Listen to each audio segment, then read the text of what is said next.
Safari ya kumjenga kijana bora inaanza leo. Kabla hujajiuliza mwanao atakuwa nani kesho, kabla hujaanza kupanga kuhusu kazi atakayofanya, kabla hujaanza kuota kuhusu mafanikio yake baadaye, kuna swali moja muhimu sana ambalo linahitaji kujibiwa kwanza. Je, mwanao anajua yeye ni nani leo?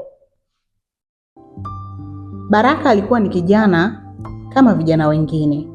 Kila alipokutana na mtu aliyefanikiwa, alitamani kuwa kama yeye. Alipotazama mechi za mpira, aliamini angekuwa mwanasoka mkubwa. Aliposikia wimbo wa msanii maarufu, alitaka kuwa mwanamuziki. Alipoona wafanyabiashara wakionekana wenye mafanikio, alitamani kuwa mfanyabiashara. Kila wiki alikuwa na ndoto mpya. Kila mwezi alikuwa na mwelekeo mpya. Lakini kulikuwa na tatizo moja kubwa. Baraka hakuwahi kusimama na kujiuliza, mimi ni nani? Siku moja akiwa amekaa peke yake, alianza kufikiria, kwa nini nabadilisha ndoto kila mara? Kwa nini nataka kuwa kama kila mtu ninayemuona? Alijiuliza pia, kwa nini hana uhakika na kile anachotaka? Ndipo akagundua jambo muhimu. Hakukuwa na tatizo kwenye ndoto.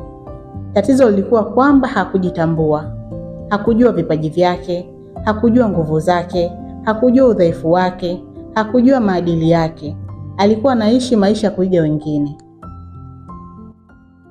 Na hapa ndipo vijana wengi walipo leo. Wanajua mastaa maarufu, wanajua maisha ya watu mashuhuri, wanajua nani ana trend kwenye mitandao, lakini hawajui wao ni kina nani. Hawajui kile wanachoweza kufanya vizuri, hawajui thamani yao walionao ndani yao. Na mtu asipojijua, ni rahisi sana kupoteza mwelekeo. Lakini habari njema ni hii, safari ya kujitambua inaweza kuanza leo. Mzazi, mlezi, mwalimu, mpe kijana karatasi na kalamu.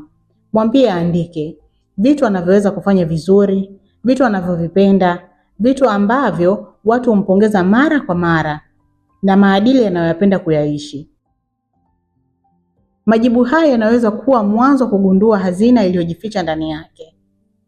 Leo kabla hajalala, muulize swali hili. Je, unaishi maisha yako mwenyewe au unaishi kwa kuiga maisha ya wengine?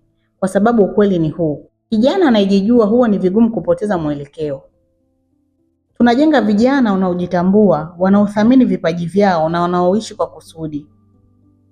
Safari ya kumjenga kijana bora inaanza leo. Mimi ni Ada Iligo wa Hidden Gold Insight.